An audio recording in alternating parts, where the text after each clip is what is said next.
Hey, what's up? This is the Unstuck Movement. I'm Rob Z. We get unstuck here. This is what we do. And today we're going to talk about responsibility. Who are you responsible for? Because this is huge in being unstuck. A lot of times we're stuck because we're people pleasing. A lot of times we're stuck because we're trying to control other people, and we think we have to control environments personally or professionally to make things happen, get things done so we feel okay, right? So who are you responsible for? You're responsible for yourself. You're not responsible for anybody else. Barring your children. If you have children under 18 years old, technically, legally, right, you're responsible for them, and that's a responsibility that you have. But people in your life, people that you work with, if you're a manager, a boss, whatever, like, check this idea out. You're responsible to those people, but you're not responsible for those people. What does that mean? If I'm responsible to somebody, that means I want to be at a high level of integrity so that when I show up for somebody, I am fully prepared, knowing who I am and how I can serve to show up for that person. I'm responsible to them. So I have to prepare myself and be responsible for myself. But I'm not responsible for their outcomes. I can't control the outcomes of people. I can help them. I can only help somebody to the level that I've already helped myself. So helping yourself at a high level, serving yourself and building yourself up at a high level is going to allow you to show up better to people, but you can't be responsible for those people. Feeling responsible for other people looks like over controlling, right? Micromanaging, being a helicopter, manipulating behavior is another way that might seem weird, right? If you're manipulating people, it's because you feel responsible for them, right? Because you're manipulating them to do things that they might not want to do that you want to get them to do because you feel like getting them to do the thing is going to create the outcome that you feel like they should have, that you should have. I just made my own head hurt, but I hope that made sense.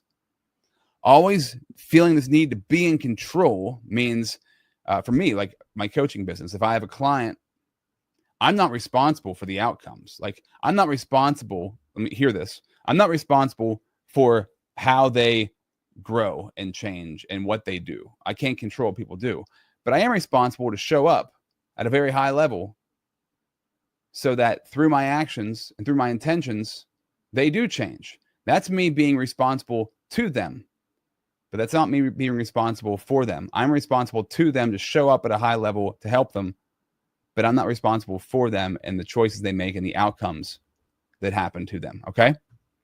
That's kind of a hard one to wrap your head around. Being responsible for other people is actually a shame response, which is kind of wild. So understanding, let me see if I can put this down for you here. If something doesn't go my way, I must do whatever works to achieve my goal, right? That's manipulation. That's controlling. That might mean blaming other people. That might seducing people, manipulating people. That might mean being weak or even changing the subject, right? Because if I can't control the outcome, I'm going to change the subject.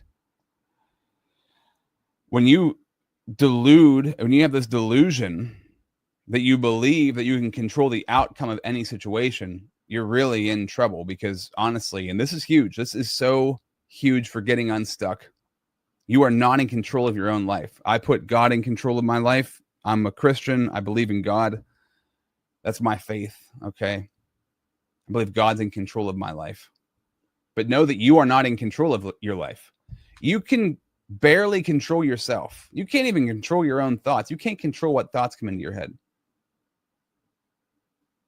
You can grow and adapt and learn and evolve, and God can work on your heart. That will help to change the immediate thoughts that you have, but you can't control those sorts of things. So honestly, I don't know, and let's be honest here, if you're being honest with yourself, you do not know how things are supposed to go. You think you do. You think you know how things want to go, but you don't know how things are supposed to go or how others are supposed to achieve their purpose in life, their goals. You are not in control of how people achieve their goals. You do not know how things are going to play out for people to achieve those things in their life. Responsibility to others means simply that I will do the best that I can. And that's beautiful.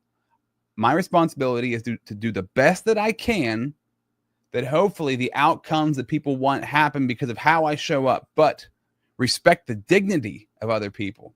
This is so important. Respect the dignity of other people to realize their own responsibility. That is respecting people, to realize they have a responsibility. It's not your responsibility. So who are you responsible for? You're responsible for yourself. I hope that helped you today. I hope that blesses you today. And I hope it takes some weight off your shoulders. And I hope it opens up a door for some self-reflection for yourself. Where are you trying to control things? Where might you be trying to manipulate things? And how could you do that differently?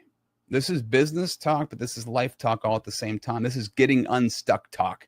This is one path, one minor step in you getting unstuck. And I hope it was helpful. If you want more, make sure you check me out on my website, leadimpacttransform.com. Subscribe wherever you're watching this. Leave a comment. I'd love to hear from you. Have an awesome